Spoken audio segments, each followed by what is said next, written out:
I think everyone's back. I'm going to introduce Jeff Brown to you. He's going to go through driver retention hiring best practices. And we will then go on from there. All right. You know, I asked Dave from MCI if he'd come up here and take my turn, but he says, Jeff, you're much better looking, you better step up. So, so here I am, but I'm not the best speaker, I promise you. But anyway, I know everybody's heard about driver retention, and we've all talked about it plenty. We've all went through it. You're probably like, holy cow, what's this all about? But you know what, I'm from Idaho, so I'm not even going to pretend to understand a lot of your trials, a lot of everything that you go through to retain drivers, to recruit drivers. So I decided to tailor this to where I actually was a driver myself before I became a fleet manager for the lab. And so I thought I'd tailor this just how I felt as a driver when they actually hired me on as a bus driver and what I actually seen. And this is what I meant by looking from the outside in. After they recruited me and after I said yes to the job, I went to the job and I was interested in the job. I was proud of it. I was proud that I was going to go to work there. I was telling everybody I'm going to be a bus driver here. I'm going to do this. And so I wanted to see what the inside looked like. Basically, everybody's curious about it. I put up a picture of an apple here. How many of you have actually picked an apple off of a tree? You picked the perfect one, you thought, and you rubbed it and cleaned it, and you're like, I wonder what it's going to taste like. What's that first bite going to be like? What's it going to be like? And so that's why I felt as a driver walking in. What's it going to be like as soon as I walk through the door? What's it going to look like? What's it going to feel like? What's it going to taste like? Is this apple something I want to, is it something that I want more of? Or is this how it's going to turn out? When I bite into it, is it going to be a nice, crispy, beautiful apple? Is it going to have something deep inside that's not so good? And so as a driver or as a dispatcher, any of our employees, that's kind of one of the first things you look at. And when you're so proud to be hired on and you're excited and you walk through that door for the first day, you walk through there and it's different. It's the first impression to you means a lot as a new hire when you walk through the door. But as a company, as an agency, there's things that we all understand that we can't control. I call them necessary evils. It's like our compensation, our benefits, the CDLs, the ELDTs, just things like that we can't control those costs. But there is other things that we can do that are minimal, that really don't cost us a lot of money, that we can use to help make that first impression or that first step through the door or that first bite impressive. Like I said here, the first impressions are important, especially when you walk through the door. What does it look like? What does it feel like? How's the equipment? Some of the things to me were, is it clean? How's the appearance? And more important to me was when I drove up to the front door. That told me a lot about where I was going to go to work. Is there weeds all over? Is there just silly things? And so as we hire, we're always worried. I think sometimes we get so focused on the compensations and everything else that we forget about really what drove these people to even call upon you or to ask for a job or to go say yes for you. And then is it an inviting atmosphere? Is it something, does it give everyone a sense of pride where they work? You know, you have that pride, your heart's into it when you first get there. You really want to make a good impression yourself as an employee, and you expect that out of others. One of the very first things as a driver, when I walked in, I was concerned about the locker room and the restrooms. So I walked in, I looked at their locker rooms. They were organized, the restrooms were clean, everything was good. It made a difference to me. I listened to the driver talk. I listened to the other employee talk. I listened to their dispatcher talk. I listened to the manager talk. That told me a lot about where I was going to work right off the bat. Was it going to be a safe environment for me? Was it going to be comfortable? Was it going to be a place that I really wanted to make home? And so those little things really made a difference to me as a driver walking through. Allows for a sense of accomplishment and development. You know, drivers and dispatchers, and they have great accomplishments, and sometimes they don't realize it. They're actually probably one of the most important jobs in this world. They are hauling the most precious cargo there is. They're hauling families, they're hauling moms and dads, they're hauling brothers and sisters. They're hauling people, human lives.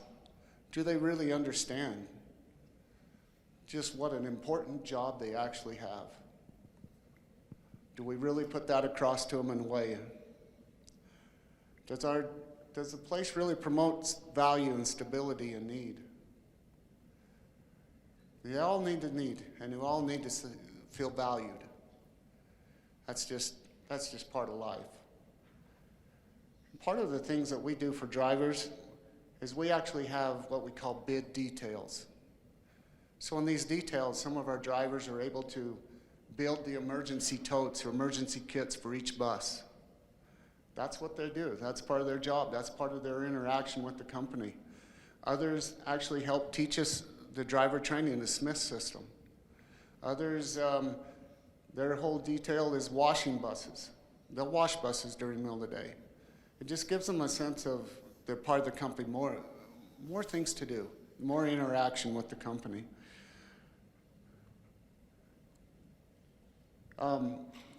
So I want to kind of I'll skip back to that. One of the things that we did with the drivers too that has been fun is we involved them in some of our data collecting.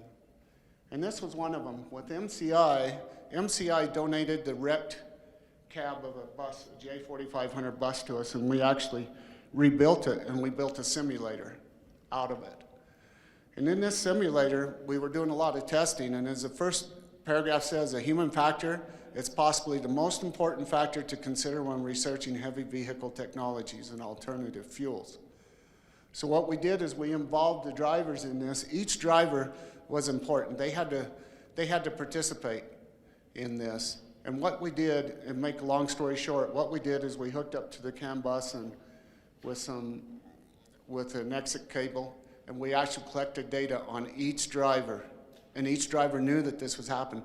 We took the best practices of each driver, and we built ourselves a simulator with the same routes that we run, the same topography, everything, the same routes. We built it. So as they drive these routes, we took the best practices from each driver, and they were able to mimic those best practices from all of them together. And this is some of the findings that they had, and it was crazy when the Human Factors Department figured out that we could actually save up to 30%. I know it sounds like a crazy amount to save, but we could. They actually took it to heart and started doing some research for us on it. And it actually equated to about a 1.7 increase in miles per gallon. The drivers were actually able to participate in this, saving us about 112,000 gallons of diesel annually, and about 1,137 metric tons of CHG gases.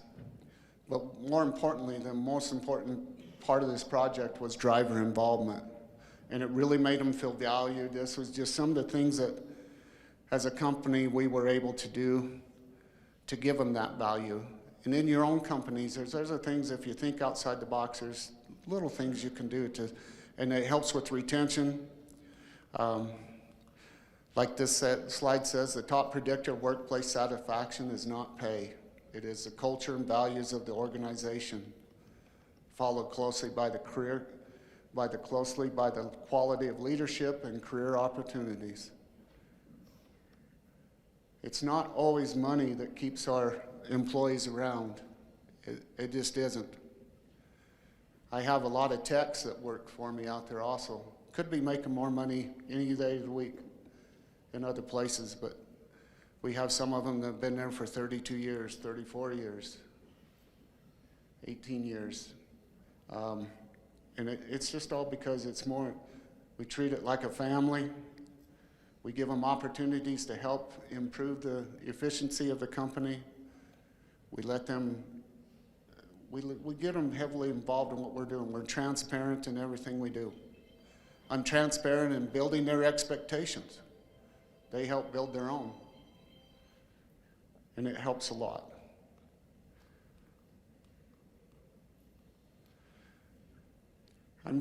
This is going to be a relatively short presentation because Jeff Shanker is going to, he's going to express some more. But this is my last slide. And I don't know how many of you are familiar with the horse Seabiscuit or have watched that movie. But what an amazing horse. He was small. He wasn't so easy to handle. He wasn't considered a real racehorse prospect. You know, he just wasn't. But I really like the quote that they had. It says, we had to rebuild him both mentally and physically, but you don't have to rebuild the heart when it is already there. Nobody comes to work for you that isn't going to try and do a good job, that their heart is in the right place. They might go about it in a different way, but every one of them come to work for you with their heart set to do you a good job. And oftentimes it's hard to remember that, but all we have to do is mentally make them feel safe, mentally make them feel needed and valued, and take that physical stress off of them, because they are hauling the most precious cargo there is in the world. They're doing a great job. Yeah, their job doesn't say engineer or physicist or anything like that, but it says bus driver. But if everybody really knew what a bus driver was, they'd be proud to do it, proud to have them. And the same with the dispatchers. I have this last video I wanted to show you on Seabiscuit, because I think it really gives us that sense that we can all become winners no matter who we are, what we are. We all have a heart, and we all have the desire to do a good job.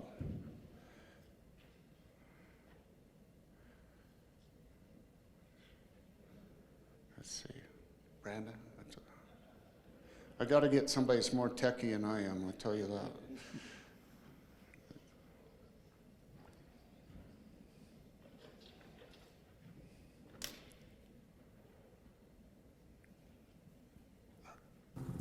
That's it, Pop. We're okay now. It's all right, boy. Yeah, we're okay. Nothing to worry about. All the time in the world, boy. That's it, Pops. Nice and easy, just like that, boy. Just like that. What do you think, boy? You ready to go? You and me, let's go, boy. Let's go. Ah! Ah!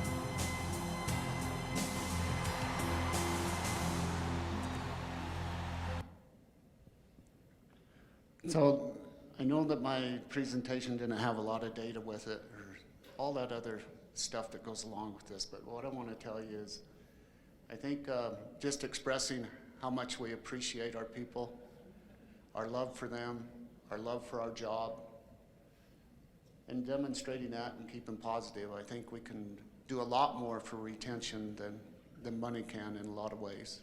And I thank you.